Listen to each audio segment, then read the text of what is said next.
সুবহানাল্লাহ দৌড় দিয়ে পিঁপড়া দৌড় দিয়ে গর্তে ঢুকতেছে। কই ঢুকতেছে? উসমান রাদিয়াল্লাহু তাআলা দেখলেন ওই লোকটা যে গরিব উসমানের পিছনে বসে আছে, দেখতেছে কি করে। উসমান রাদিয়াল্লাহু তাআলা আনহু ওই যে সরিষা দানা পিঁপড়াটাকে ধরলেন, ধরে পিঁপড়ার মুখ থেকে সরিষা দানা রেখে দিলেন। কি করলেন?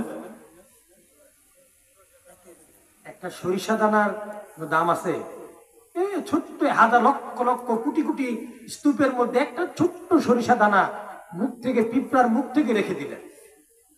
গরিব সাহাবী পিছনে বলে, কি রে কার কাছে আইলাম রে?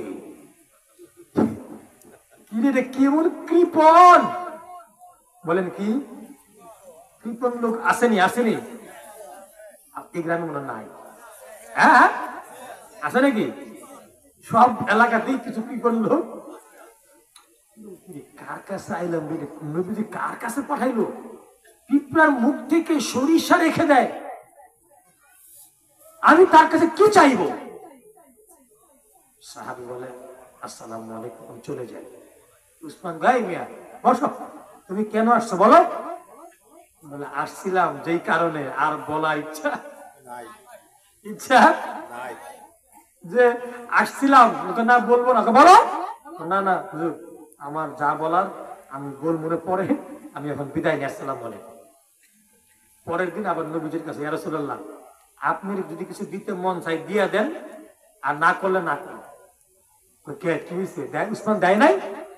হুজুর কইেন না, গেছিলাম পিঁপড়ার মুখ থেকে সরিষা রেখে দেয়, কেমন কৃপণ! আমার অনেক টাকার দরকার, অনেক দিরহামের দরকার, আমি কি চাইবো তার কাছে? নবী মুচকি মুচকি হাসে। আল্লাহ নবী বলে, গরিব সাহাবী যাও,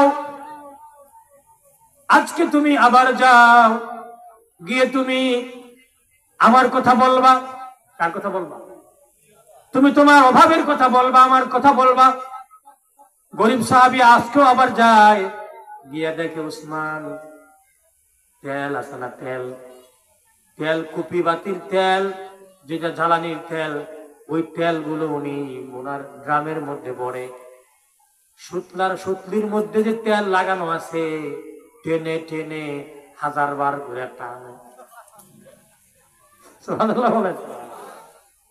পিছনে বসে সর্বনাশ, এক চিমটি তেলও উনি সুতার মধ্যে রাখতে রাজি না। সুতা টানতে টানতে সুতা ক্ষয় করে ফেলতেছে। আমি কি